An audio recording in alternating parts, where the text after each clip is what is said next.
உங்களுக்கு தெரியுமா பரத், எங்க ஸ்டாஃப்ஸ் யாராவது இறந்துட்டாங்கன்னா அவங்க பிள்ளைங்க வளர்ற வரைக்கும் அந்த ஸ்டாஃப் வீட்டுக்கு சம்பளம் போயிட்டே இருக்கும். வாவ்.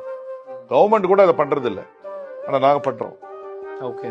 பிள்ளைங்க வளர்ந்து ஒரு ஆள் ஆகிற வரைக்கும் பென்ஷன் கவர்மெண்ட் கூட கொடுக்கறது இல்ல. we are giving pension full salary.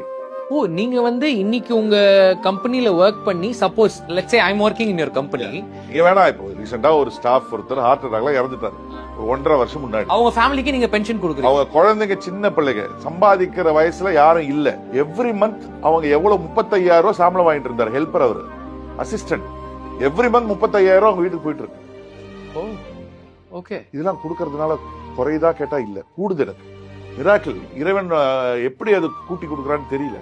The more you give, the more you get. 100% charity, சதக்கா. ஆனா தெரியற மாதிரி கொடுக்கறது.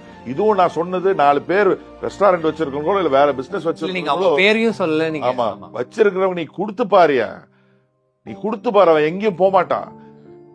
அவனை நல்லா பாத்துக்கோ. நம்மள நம்பி வந்திருக்கான்.